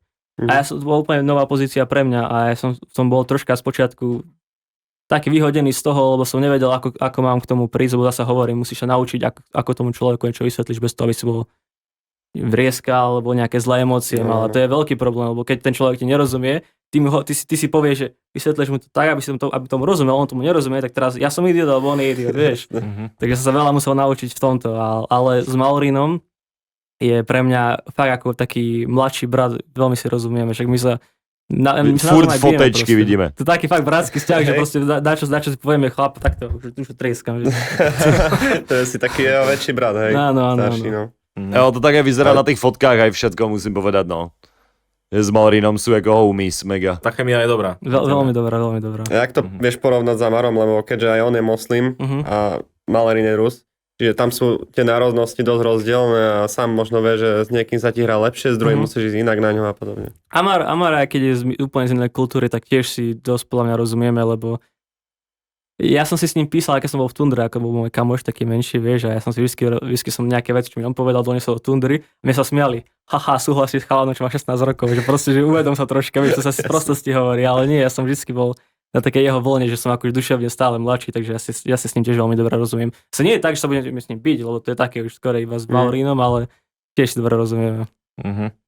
No a v rámci, ja som chcel akože vedieť, že jaký je ten saudský prístup k tomu e-sportu, lebo viem, že Mohammed bin Salam, čo je vlastne ten hlavný predstaviteľ Saudskej Arábie, alebo neviem, jak to povedať, proste vedúci. Tak, korunný princ, ne, alebo čo to je? Boss. O ňom, hej, Big Boss, o ňom akože sú nejaké fámy, že hrá Dotu a že vlastne to je jeden z dôvodov, prečo založil ministerstvo e-sportu v Saudskej Arabii. No tak... Ja o to sa hovorí, no. Že to je ten, čo má proste vždycky každý rok z tej Saudskej Arabie, alebo čo mal vždycky ten najväčší level Battle Passu a všetko. Že jaký je ten servis, že máte nejaké ja neviem, že nejaký fitness program alebo nejakú strávu dodržujete alebo tak. Takže ako oni nás úplne sa starajú ešte lepšie ako Tundra, čo bolo veľmi akože, nečakal som, že také niečo sa stane, ale no, napríklad, ak máme lety dlhšie ako 3 hodiny, máme biznis automaticky všetci kúpený. Aha, OK. Takže akože oni fakt sa dbajú na to, aby sme to dobre cítili a o všetko je postarané, čo by si akože chcel. Ale čo sa týka fitnessu a týchto vecí, no tomu sa možno nejak zaujímavá téma, že... Radíme, tak preto si urobili, že ten e-sport World Cup proste, alebo to EVC, čo som komentoval, že na začiatku leta, to je proste ako konkurencia TI alebo ich e-sport World Cup, ktorý teraz ako budujú, aby tam mali oni proste tú meku toho e-sportu, víš, co by to tam ako dali. No. Keď som tiež ako vyrastal... Ne, flaška zase nezatvorená, ne, Slávko! Počkaj, oni to nevedia zatvoriť, tam sú tie dementné nové uzávery proste zase, ako sú všade. No to není ich chyba, ale teraz to majú dobre, pretože teraz majú obidve pootvorené na tom istom. Takže OCD je v pohode. Do toho hráč som si hovoril, že nemusím chodiť do posilky, že proste nezaujímam, ako vyzerám, že proste, že idem iba celkovo o to, ako som dobrý v tej hre. A potom som videl taký dokument o šachistovi, sa volá Bobby Fischer. Áno. A on hovoril o tom, že on musí chodiť do fitka, aby sa akože mentálne trocha vyrovnal. Takú tú mentálnu staminu proste, vieš, aby sa mohol uvažovať. Potom je tak trocha doplo, že vlastne ja som stále mentálne vyčerpaný, ale fyzicky nie. A potom nastáva taká nerovnováha. Potom z toho telo na to nie je zvyknuté, pretože my sme naučení furt niečo robiť. My sme ľudia akože, vieš, chodili, vieš, loviť a z prostosti. A ten akože naše telo sa od toho stále veľmi nezmenilo. Ja som si potom uvedomil, že vlastne veľa veci, čo sa deje v mojej hlave, sú také negatívne, je kvôli tomu, že nemám ten pohyb, ktorý potrebujem. Potom som toto dal väčšiu akože prioritu, chodiť do toho fitka, robiť proste nejaký pohyb a zrazu sa mi úplne všetko zlepšilo, aj proste úvahy, alebo tá kapacita mozgová, aj proste môj mood, keď sa dobre cítiš, že veľa vecí ti je ľahšie, vieš, komunikácia s ľuďmi aj to hranie. Čiže čo týka fitnessu, ja tomu dávam veľmi vysokú prioritu a to je aj veľmi dobré, čo sa mi podarilo v tomto Falconu spraviť, vlastne všetci vlastne chodíme spolu ako 5 aj s trénerom dakedy do fitka a spolu vlastne akože taký tým. Aj spolu sa chodia potiť kľúci. Tak verejne oni to stále komunikovali na Twitteri, že aj ten ich coach, že dnes som dal na bench press 120 kg, čo akože ja som tomu neveril, že boha, že taký je silný. On práve, že chce dať, že do konca roka 200 kg, tuším. To je akože on je extrémne silný. Ale že keď sa na to pozriem 10 rokov dozadu, tak by som v živote nepovedal, že toto uvidíme že v rámci e-sportu, ale tak, jak si hovoril, že je to preukázané, že vlastne musí byť človek aj fyzicky v poriadku, aby podal dobrý výkon aj za počítačom. Že je to, čiže kladú na to dôraz aj Saudi, že aby ste boli v pohode. No oni nám dávajú veľmi, akože tak ti poviem, jeden z mojich prvých konverzácií, čo som s nimi mal, oni chceli trofej od začiatku. Oni nám povedali, že OK, chlapci, dáme vám peniaze, dáme vám veľa možností, ale doneste trofej. Ja im hovorím, že wow, že takto to veľmi nefunguje, že proste, že ak máte väčšie očakávania, že to väčšinou nedopadne dobre. A oni tak, však samozrejme, ale čakáme tie trofeje. A keď to... Nenápadne tam princ prišiel. Chlapci, jo, ja som vám tu naverboval, budete mať čo chcete, ale ty trofeje, jako jo, tam prostě budu padat, chlapci. Tam prostě to tam bude odsýpať. Príde od Saudskej Arábie. Tak som si hovoril, že OK, akože tiež chcem vyhrávať, ale akože Okay, neviem, tak ideme vyhrávať, tak jo. Tak možno to je dobrý ten nátlak, neviem ti povedať, ale začali sme vyhrávať, no. No a teraz... Ale čo som chcel povedať, akože ten fitness alebo také stravovanie, že žiaden nátlak není. Máme športového psychologa, ktorý bol takedy v nejakej armáde dánskej, alebo niečo také, že on je akože z toho odkvetu, ale veľmi sa mi nepracuje, pretože vyhrávame všetko. Tak povedal, nechce nič meniť, radšej iba keď problémy prišli. OK. No a dobre, a teraz váš najväčší rival, teraz akože posledný rok, sú Gaming Gladiators? Môže byť. No, oni sú... Liquid, stále to tak, že buď Extreme. alebo oni niečo vyhrajú, a asi aj Liquid. No a ako teraz máme čo? Teraz máme august, International je kedy? V oktobri? Na konci augusta Na teraz. konci, no dá sa povedať. Čo, International už je na konci augusta? Na konci augusta, začiatok septembra. To vážne? No, to je teraz rozťahnutý, nie je ten formát toho internacionálneho. Nepozeral som veľmi, oni to stále nejako menia. No a ako prebieha teraz príprava na ten International? Alebo takto, prepač. Že No Saudi vám povedali čo, že chceme trofej gratulujem k Immortalečku, gratulujem. Pekne. z International, alebo tak ti poviem, toto by som nikdy nepovedal na anglickom podcaste, ale poviem ti jednu vec. Končili sme tretí na tom ich Rihad Masters, čo bol akože eSports World Cup. A tam sme skončili tretí, ako my sme boli samozrejme sklamaní, pretože sme boli tam ako favoriti. Tretie miesto objektívne není zlé, ale my sme chceli trocha viacej. Za nami prišli a vlastne pogratulovali nám, že akože samozrejme chceli, že vedeli, že chceme viacej, ale že nepodarilo sa, že tomu rozumejú. Ale hovorili, tak sa vy viacej budete snažiť na International. Je to taká trocha podpásovka, vieš. Ale sa s tým neserú, ty vole, tej Saudskej Arábii, proste. Chlapci, ako výsledky. Nestačilo vyhrávať ako celý rok túto turnaje, ty vole, jedem. No, samozrejme, lebo oni vlastne, oni ten eSports World Cup je tak nastavený, že tam vlastne máš veľa hier. A tam asi tie kluby samotné ako organizácie súperia. Jo, však oni ako Falconi vyhrali tých $7 miliónov ešte naprieč ako všetkými tými ostatnými v tom Club Championship. Sebou. A ten, ktorý to vyhrá, tak dostane sa že pre klub nejakých neuveriteľné peniaze, akože pre ich ako organizáciu.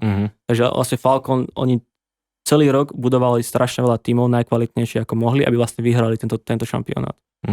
Takže vlastne v každej hre, ktoré tam majú najlepšiu zostavu vo všetkom. Chceli by. Momentálne sú prví, ale tiež.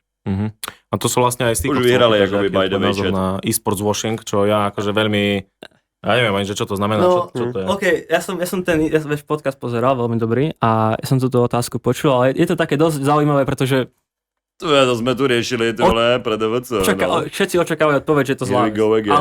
Ale ja na to mám tak... No, eSports washing je, ak to správne rozumie, to také, že krajina ako Saudská Arábia, kde nemajú akože rovnaké práva so ženami, napríklad muži, sú troška podceňované, alebo že majú musia nosiť nejaké hijaby alebo niečo také.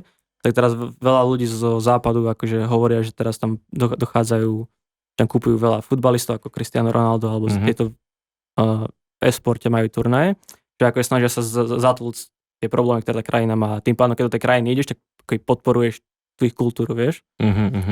Ale ja som to nikdy nejako neriešil, pretože neviem, nepoviem ti na to nejaký kontroverzný názor, pretože... Oliver, nemusíš sa vykrúcať, ako my všetci chápeme. My všetci do jedného tu chápeme, že si pod saudskou arabskou organizáciou, Oliver. A že nebudeš si asi hovoriť niečo... Chudák, Oliver. Mňa to nejako nezaujíma, tak ti poviem. Že proste bereš to profesionálne, že si proste...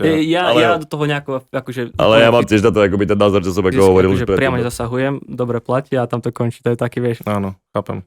Yes. Chápem. No a ešte sa vrátim k tomu, že ty si hovoril, že od začiatku si proste bol drič, že si proste drel. A v čom to pramení? Grindil furt. Že odkiaľ to máš, ty si...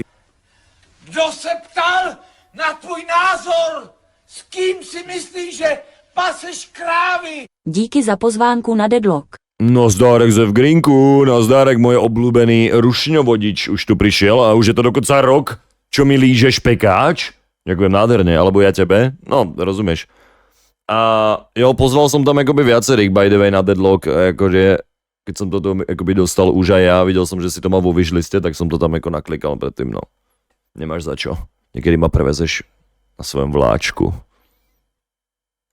si ku každej hre si tak pristupoval, alebo len keď si akože zistil, že dobre, že je tu Dota? Nie no tak to poviem, ja som bol od malička trocha tak, nie že programovaný, ale tak nastavovaný, že musím byť, hoci čo spravím, musím byť najlepší, pretože môj otec a môj starý otec skákali na lyžiach profesionálne, keď boli mladší. A oni vlastne boli ako, majú tú súťaživého ducha v sebe a oni to nejako na mňa tiež dali, neviem, či to je buď v genoch, alebo oni to nejako do mňa vnúcovali. Tak ja som vždy musel byť to, čo robím, najlepší. Oni chceli, aby som bol právnik, že som musel byť najlepší v škole.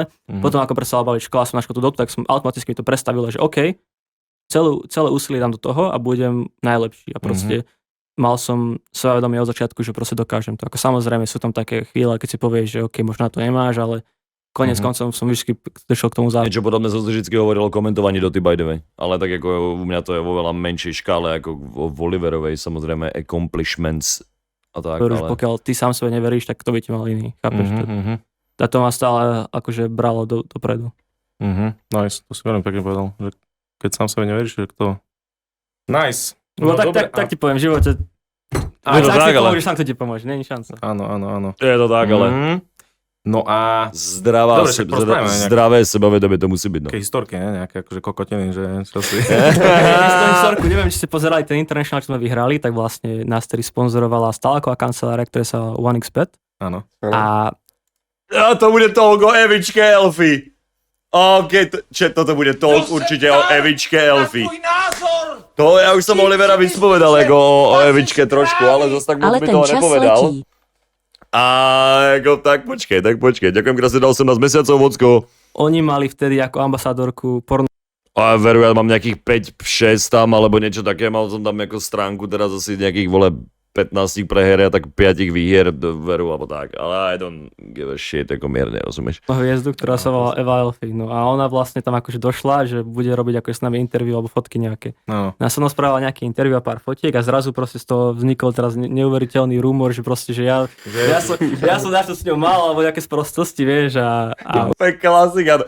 Hoci kto sa iba priblíži k Evičke Elfy aj s ňou na fotke, alebo robí s ňou rozhovor, tak samozrejme, že celá proste úplne nadržaná Dota verejnosť bude rozhlasovať instantne vymyslenú vec, že tam proste Oliver zasúva do Evičky, ty vole, instantne hneď potom, lebo boli v jednej miestnosti. úplne doteraz ma to chytá, že som na nejaké autogram jáde a dojdu fanúšikovia, že Eva Elfy, alebo také nejaké veci, pozdravujem chlapci, kľud. Aha, okay. To je taká zaujímavá, že proste takú agresívny marketing, že donesli niekoho z takej branže tam k nám. A vtedy si mal aj frajerku, ne? Áno, ja som už mal frajerku, čiže akože ja som všetkým hovoril, že kľud chlapci, že nič sa nedeje. Ale aj tak doma všetci kamoši hneď proste, že Elfy, tu poznáme. Ty som videl. Takže aj doma si mysleli, hej, že si... No nie, doma povedali, však, ale ja som myslel, že mi povedali v rodine, že ona také normálne dievča. Nevyzerá nejako extra. No, chvála Bohu, že si ju nedali do Google. No dobré. Ja myslím, že dali. Pretože sa s ňou dokonca aj fotili na tom TI. Ja si pamätám fotku, kde bola Evička Elfy, Skiterov brácho a Skiterová mamina. Doteraz si pamätám tú fotku, pretože sme sa na tom ešte smiali na tom TI, jak to tam bolo v tom zábere. Evi, nehovorte, tá mamina určite vedela. To je taká historka, čo ťa prnás... Alebo keď už nevedela tá mamina, tak ten mladší brácha od Olivera, čo ja neviem, ja neviem koľko má teraz, možno 17 až, neviem, niečo podobné, proste do 20. Ten vie 100%. Doteraz proste furt mi niekto hovorí niečo s tým. No dobré, a nejaké afterparty, historky? Nejaké sú rusáci? Ale za toto inak trochu môžem aj ja inak, iba tak malilinko. Lebo ja som iba tomu prispel tak, že nie, že by som ako rozširoval niečo o Oliverovi, že by to... Ale ja som vtedy akoby aj na základe toho, že mala Evička Elfy akoby vtedy tú spoluprácu práve akože ho s 1xBetom a stále má a vtedy boli akoby v tundrákoch a mali ten content so Skiterom, tak ja viem, že som vtedy od nej vypýtal akurát, som jej reálne proste písal, že, že tam sa poznám s Oliverom a tak a že by som chcel nejaký ako pozdrav túto pre CSS ako komunitu a veci a ona povedala, že tam bude natáčať, že by tam niečo ako potom pošle, ale bol som ako jediný podľa mňa, ktorý jej písal, čo nechcel nič odhalené ani nič podobné od nej vtedy a mal som s ňou normálnu akoby reálnu konverzáciu aj všetko a bola to mega v pohode proste, no. Ale ako no. Ty keď sa bavia, keď som počul, že o Nine Panda, že to boli... OK, toto je z prvej ruky príbeh, keď sme boli v Berlíne na Majore, tak vlastne bola taký rumor bol medzi ľuďmi, že Nine Pandas, čo boli čisto Rusáci, Ramzes tam hral, že oni chodia každý večer chlastať. Áno, to som A ja si tiež hovorím, že počul. není šanca, však ale ja keď si vypijem na druhý deň, proste aj keď viem fungovať, ale mozog mi nefunguje poriadne, alebo dačo je rozhodené, vieš, není šanca. Jo, ale spravíme Kratos. jedno vínko alebo niečo. A oni nad nami vyhrali. A bolo mi povedané, že chlastali minulý deň. Ja si, tak by si hovorím, není šanca, to si musím overiť. Že není také šanca, že neporazme niekto, kto bol nadrobaný včera. Tak mali na druhý deň hrať o 3. miesto. No, o finále vlastne, ak by vyhrali, išli by do finále. Tak som naschal zobrať celý ich tým, celý večer je na mňa. Kúpujem vám drinky celý večer, ideme chlastať. Či ich zajtra porazíte. Ich mid hráča som tak nadrbal, že ho vyhodili SBS-kari, Ramzesovi pridrbali jednu kolenom a ja som hovoril, že OK, chlapci, zajtra vás chcem vidieť. A vyhrali. Nie, prehrali. Ja som hovoril, že podľa mňa sa neukážu na ten zápas. Aha, okay. Ja som presne toto isté počul Oliver, od aký trénera, vtedy, evil. čo ma trénoval, že Nine Pandas tam pili extrémne, ale presne toto, jak ho vyhodili, to, jak to volá, to bol... On sa volal Kiyotaka. Depres Kiyotaka, nie? Kid. Kiyotaka. Neviem, no Kiyotaka, Kiyotaka. hej. Áno. A on bol presne známy taký, že on si rád vypil. To bolo o Áno. ňom známe proste Áno, na áno. scéne, že...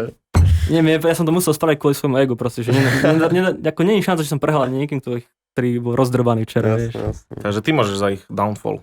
No, kamu, vidíš? Nemusím Oliver to ich no. tak vožral. Nikto nenútil.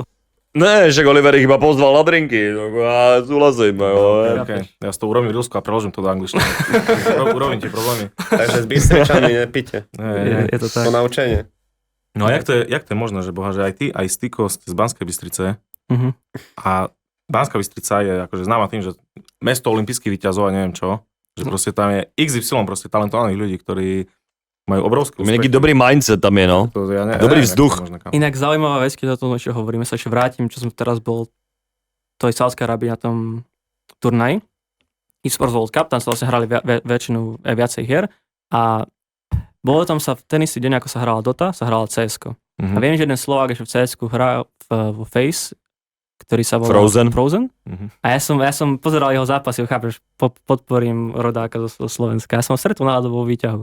A ja som videl Slovensku lajko, tak som sa pozeral, že serus, že veľa šťastia v tvojich zápasoch. Hlavne tak pozeral, že čauko, no ty akú hru hráš? Tak som na neho pozeral, že on ma nepozná, to bol trapas, vieš. No.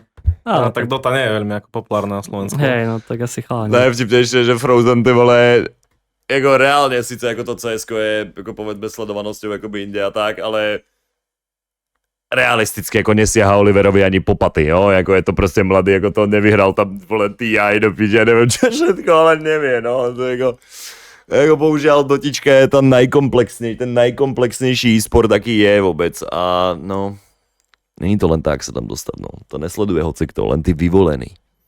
Vedel. Hej. Ale náhodou ešte chcem pridať, že Styko napríklad, keď som ešte nebol vôbec dobrý v Dote, tak už vtedy mi napísal, že akože vidím, že tu existuje, že akože veľa šťastia, že Rodák. podporil Z Banskej Bystrice jeď, brácho. No a dobre, a teraz, hej, Dota nie je veľmi, veľmi populárna na Slovensku, skôr CS-ko, ale aj vo všeobecnosti e-sport nie je veľmi populárny na Slovensku. A čo si Oproti Čechám, za svoje no. fungovanie na tejto scéne, čo si všimol v iných krajinách možno, že čo oni robia lepšie ako my, že ten e-sport je tam popredu? No, napríklad v Rusku ide veľmi o ten coverage, keď akože ľudia komentujú a keď máš tých ľudí, ono to je možno spojené, čo si spomínal s tými LAN cafe, čo tie kultúry, že vlastne máš ľudí, ktorí chodia akože spolu hrávať akože kamoši a sa učia buď starší ľudí, ktorí tam už sú, alebo sami od seba. Že akože z môjho hľadiska, ja keď som vyrastal, som sa musel ako všetko učiť sám a neboli také tie prostriedky na to. A teraz možno, hlavne v Rusku, z Ruska ide najväčší talent teraz v Dote a to hlavne kvôli tomu, že tá hra tam má históriu, veľa ľudí tam akože oni spolu vyrastajú, napríklad tí hráči. Že spolu vyrastajú zo základnej alebo zo strednej, spolu sa učia a potom akože rýchlejšie na to prídeš, ako keď ideš sám. Takže najlepšie by som povedal, že nájsť si niekoho, kto má podobný mindset ako ty a tak šerovať tie svoje nápady a ako sa zlepšiť spolu. No a pravdepodobne takého človeka nájdeš v internetovej kaviarni alebo v nejaké akože gaming. No, chápeš. Ja som tú kultúru nezažil, ale určite to dáva zmysel, že keby sa akože chodil tak internetovej kaviarne, máš tam ľudí, ktorí akože majú podobné ciele ako ty, alebo robia niečo podobné, tak určite sa naučíš viacej, ako keď si sám. No a to som vlastne spomínal, že tu v Bratislave je Cybers, to je... No ja s nimi mám akože spoluprácu, že... Storm Gaming Club bol vtedy v Bratislave akoby najväčší ešte za tie moje časy, akoby kedysi, no. stále Sa poznám chodilo toho ako majiteľa do a SGC on mi furt. vysvetľoval, že vlastne keď to otvoril, no tak hlavne klientela boli, že Ukrajinci, lebo kvôli vojne, že tu je veľa Ukrajincov, ale teraz už aj veľa Slovákov tam chodí, čiže podľa mňa sa to uberá dobrým smerom, že samozrejme asi niektorí rodičia z toho budú nasratí, že ich decko chce ísť do internetovej kaviarne hrať CS-ko alebo Dotu, ale Možno to nevedia. no a možno to nevedia, ale môže z toho vzniknúť pár dobrých talentov, akože aj v Dote, aj v CS-ku, keď sa takéto prevádzky budú viac otvárať. Lebo ja si to tiež akože tak predstavujem, že tenisti, dajme tomu, že chodia do NTCčka, stretávajú sa s ostatnými tenistami, možno akože zdieľajú nejaké rady, alebo ja neviem čo, a takisto to môže fungovať proste pri Dota hráčoch. Lebo tak, jak ty si hovoril, že ty si stále hľadal niekde inde, že mimo Slovenska tie rady, alebo nejaké akože zlepšenie, lebo tu proste nebola tá infraštruktúra na to. Úplne s tebou na 100% súhlasím. Jo, ako takto myslíš ako meno, ty vole, no tak to už si ako nepamätám. Ja viem, že tam bol vtedy Mamut, alebo niečo také. Jeden z tých hlavných vtedy v SGC. Nebol nejaký Mamut, alebo niečo podobné, sa mi niečo ako marí. A inak si tam, vole, tie mená už vôbec ako nepamätám. Bol tam nejaký Keeper, alebo ne. Povedal by som to lepšie, že ide o to, že musí tam byť komunita okolo toho a potom, ak máš komunitu, spraviť hocičo. Môžeš sa zlepšovať, môžeš ďalej a to je najväčšia tu chyba, keď hovoríš teraz rozbiehať tieto internetové kaviarne, ja som z toho veľmi rád, čiže to je proste, že máš tu sociálny aspekt, že proste vidíš tých ľudí naživo a sa môžete rozprávať a potom aj to môžete hrať spolu, potom môžete aj tam určite robia nejaké, vieš, nejaké... No, to by si pamätal ako viac Čechy, no, toto zrovna. Ja si vtedy nepamätám úplne tie Warcraftovské ako mená, protože ja viem, že vtedy ja som jako poznal, že proste Grubyho a ďalších proste tam ako furt tej dobe, ale čo sa týka tých CSK, tak som proste, ako, ja som to volal ako stavačky, som nikdy moc ako nesledoval, alebo ten klasik. Jo, a som vtedy sledoval ako by tu Dotu viac, no. Pár ty potom, vieš, dneska si kúpia pivko, vínko a tak. Ale boli takí ako Headhunter tu CSK, ne, a to. Takže znie to super, ale ja som to sám ako nezažil. Jediné, čo ako najbližšie k tomu sú tie naše sústredenia, že sa ako stále zavretí s 5 chalami. A tam je, jaká tam je akože atmosféra, že na bootcampe, no. Čo, hráte celý deň rankedy, akože verejné zápasy? Hej, alebo... akože hráme rankedy, potom máme akože medzi ostatnými týmami hráme ako spolu a potom večer ideme buď do fitka alebo niečo také, ale atmosféra sa mení, dakedy môže byť taká viacej serióznejšia, že sa tam fakt kvôli práci, dakedy taká trocha, vieš, goofy, že sa viacej akože bavíte navzájom o prostostiach. A teraz máte, ty si hovoril, že ešte akože mimo kameru si hovoril, že do Srbska idete na bootcamp. Teraz pôjdeme do Srbska. A prečo tam? Ja som si všimol, že aj viacero tímov, že tam chodí. Kľudne si odgrgni. Víza. Aha, že tam čo, netreba víza? Ty čo? No, my máme Rusa Ne, podľa mňa dobré podmienky na to, aby odtiaľ potom mohli jednoducho ísť do Dánska, ne? a chalán z Jordánska a oni majú problém sa dostať všade. Aha, a Srbsko víta Rusov a Amar má americké víza a Žore ho môžu pustiť do Srbska s americkými vízami. Čiže Srbsko je také najprístupnejšie pre nás. Ale to ti poviem jednu vec. To je jeden z najhorších problémov tento rok sú víza. Máme Rusa a to ako keby chlap má zapútaný je proste v reťazovi stále. Ako to je ale presne ten problém, čo ako je a Malrin je proste ešte zrovna jeden z, podľa mňa sa normálne akoby čo zhodneme, že Malrin je možno ten najväčší talent za posledné 2 roky, čo v Dote ako vznikol. Ako jednotlivec by som povedal. Tam sú samozrejme viacerí a to, ale Malrin je fakt ako niekto, kto za posledné tie 2 roky sa vyšvihol úplne na neskutočný strop proste, podľa mňa. Jo, a to je presne to, že zrazu ako len kvôli tomu, že sa narodil ako proste Rusák, tak má proste problémy sa dostať na ten turnaj a ukazovať to a mať zbytočné, to je proste annoying as fuck. Musí bojovať so všetkými okolo, aby ho pustili do krajín. No tak, bohužiaľ, no takú si vybrali okolité krajiny cestu. No a to je jedno, to akože nebudem rozoberať. Jo, veru, presne, no. To je proste taká vec, ako neovplyvníš, no musíš do toho narodiť a potom ako ťa to dobehne z dôvodu toho, že tam nejaký vyšší cápečci si chcú niečo dokázať. No a čo som chcel, vy tam máte, v týme máte toho Amara, hej, čo je akože megastar, dá sa povedať. Je to tak. Že je to akože je to hviezda. No a aký on je tak, že v súkromí, že on je, tak mu kuruje na hlavu, keď hrá Dotu, alebo je... On je veľmi hrdý človek, ale zároveň je vtipný. Čo je veľmi dobrá kombinácia, pretože on keď proste k nám tú hrdosť necítiš. To je presne, čo som ti hovoril, že to ego, čo má, vlastne furt to dáva na niekoho mimo týmu, čo je najlepšie, čo môžeš spraviť. Že s nami je proste veľmi priateľský, tipkujeme stále, ale pokiaľ proti nemu hráš, tak ty proste vidíš, ako ťa chce furt nejako podobrať. On furt vypisuje dačo tam, nejaké bodičky tam dáva, vieš, mentálne na ľudí a sa pozerám na neho, že pohľad, som to nikdy nevedel napísať, pretože ako náhle ja keď napíšem niečo také, že si idiot, alebo niečo také pod pásovku, tak ja som teraz emočne zainteresovaný v tej hre. A pokiaľ prehrám, viem, že budem ako idiot vyzerať. A jemu to nevadí. On má nejaký blog, alebo ukazuje, že proste, že on má k nemu to nejako nejde. no. A on to je schopný vydržať, ale není šanca. A to je zaujímavé, lebo Dota je taká hra, že keď vyhráš zápas Doty, veľmi sa tešíš, ale keď prehráš, aspoň ja to tak mám, ale ja som úplne, že ja som hnoj, hej, oproti vám dvom, lebo aj ty si veľmi dobrý v Dote. Tak ja som extrémne nasratý, keď prehrám. Samozrejme. No ale Čete, povedzte mi, aký máte vy pocit, keď prehráte do tú dvojku. Ja ako v živote normálne po 30-ke už normálne som zažil všeličo a už sa dokážem v živote povzniesť nad všetkým možným. Ale Dotička dvojka stále zo mňa akoby vyťahne aj tak najviac evil proste normálne démona, ktorý sa proste dokáže nasrať proste nad niečím, pretože to je tá naša Dota, no. Ale ty to akože snažíš sa to nedávať najavo, hej, že... Ak sa hra plus 60 minút zamrzí, prehra inak pohoda. Záleží, jak moc to prohráš. No, ono je presne tá vec. Je úplne niečo iné, keď prehráš nejakú mega dobrú hru, že je to ty vole tam a naspäť, a potom to nakoniec prehráte. Vode, to je krása, to je nádhera, pohoda.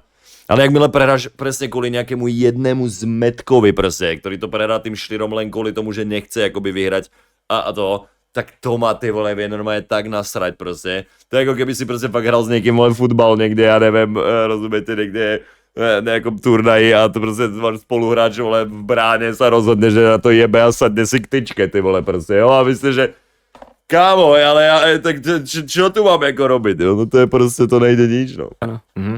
Ako drž.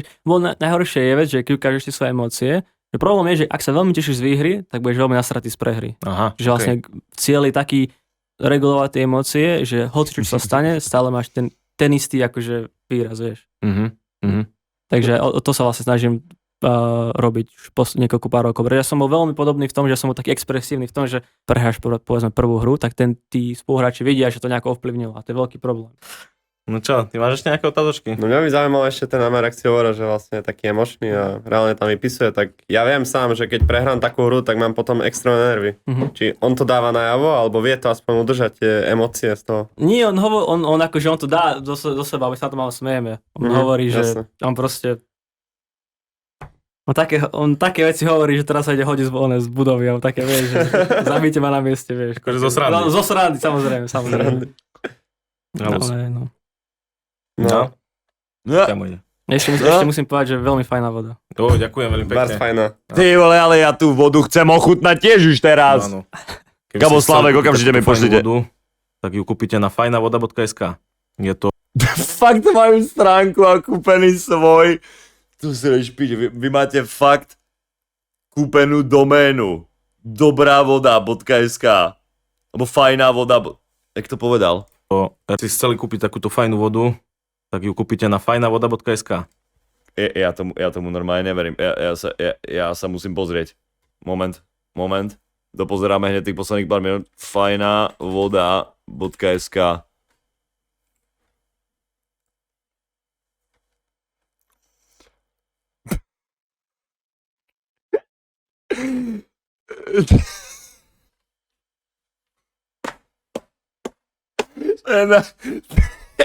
Najlepšia stránka, ako som videl.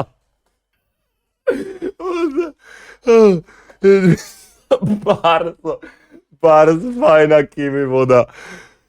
Oh boy.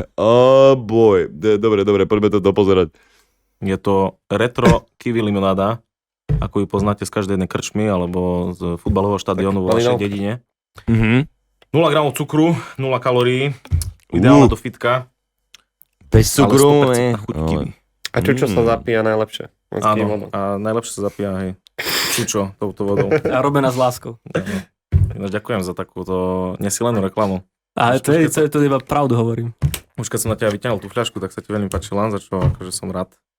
No a ja už akože asi aj nemám ďalšie otázky. Očakávam jeden kartón od auta. Dobre, dám ti. Fakt ti prisám.